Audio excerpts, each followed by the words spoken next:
മലയാളത്തിൽ ഒരിക്കലും അബദ്ധം പറ്റില്ലെന്ന് കരുതിയ തനിക്ക് ലഭിച്ച ഏറ്റവും വലിയ തിരിച്ചറിവായിരുന്നു മമ്മൂട്ടി അയച്ച സന്ദേശമെന്ന് മാധ്യമപ്രവർത്തകനായ കെ.വി. മധു. മമ്മൂട്ടി ഒരിക്കൽ തന്റെ തെറ്റ് തിരുത്തിയ അനുഭവം പങ്കിട്ടുകൊണ്ട് കെ.വി. മധു സോഷ്യൽ മീഡിയയിൽ പങ്കുവച്ച വീഡിയോ ഇപ്പോൾ ശ്രദ്ധ നേടുകയാണ്. IM Malayalam, BA Malayalam, BEd journalism 3, 4 പുസ്തകങ്ങൾ എഴുതിയിട്ടും താൻ പ്രയോഗിച്ച ഒരു വാക്ക് തെറ്റാണെന്ന് അത് മമ്മൂട്ടി തിരുത്തുകയും ചെയ്തു എന്ന് കെ.വി. മധു പറഞ്ഞു.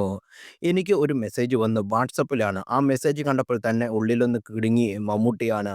മെസ്സേജ് ഓപ്പൺ ചെയ്തപ്പോൾ എഴുതിയിരിക്കുന്നത് വ്യാജത്വം വേണ്ട വ്യാജം എന്നാൽ ഉപയോഗിക്കാം എന്നാണ്.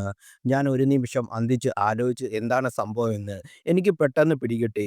മെസ്സേജ് വരുന്നതിന് മുമ്പ് ഞാനൊരു വീഡിയോ അപ്ലോഡ് ചെയ്തിരുന്നു. ആ വീഡിയോയിൽ എന്തോ പറയുന്ന കൂട്ടത്തിൽ വ്യാജിത്തം എന്ന് ഉപയോഗിച്ചിരുന്നു. വ്യാജം എന്നാണ് ശരിയായ വാക്ക്. അത് ശരിയാണ്. നന്ദി എന്ന് ഞാൻ മറുപടി നൽകി. അപ്പോൾ കുറച്ചുകൂടി വ്യക്തമാക്കി ഒരു മറുപടി വന്നു. വ്യാജങ്ങൾ എന്നും എന്നും ഉപയോഗിക്കാമെന്ന്. എൻ്റെ അമ്മോ! എം.എ മലയാളം, ബി.എ മലയാളം, ബി.എഡ് ജേർണലിസം 3, 4 പുസ്തകങ്ങളൊക്കെ നമ്മളെന്തോ ആണെന്നുള്ള ധാരണയിലായിരുന്നു ഞാൻ. അബദ്ധത്തിൽ പോലും മലയാളത്തിൽ ഒരു തെറ്റ് വരില്ല എന്ന വിചാരം നമ്മുടെ ഉള്ളിലുണ്ടാകും. അതിൻ്റെ മേലുള്ള കനത്ത അടിയായി പോയി അത്. കെ.വി. മധു പറഞ്ഞു. കഴിഞ്ഞ ദിവസം തനിക്ക് മമ്മൂട്ടി എന്ന പേര് നൽകിയ വ്യക്തിയെ മമ്മൂട്ടി പരിചയപ്പെടുത്തിയ വീഡിയോ സോഷ്യൽ മീഡിയയിൽ വൈറലായിരുന്നു.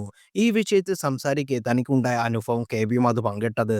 കഴിഞ്ഞ ദിവസം ഒരു വേദിയിൽ വെച്ച് സംസാരിക്കെ മമ്മൂട്ടി തനിക്ക് പേരിട്ട ആളെ തൻ്റെ വേദിയിലേക്ക് ക്ഷണിക്കുകയും എല്ലാവർക്കുമായി പരിചയപ്പെടുത്തുകയും ചെയ്തിരുന്നു. മഹാരാജ് കോളേജിൽ വെച്ച് ശശിധരൻ എന്ന പഴയ സഹപാഠിയാണ് നടൻ മമ്മൂട്ടിയെ ആദ്യമായി വിളിച്ചത്.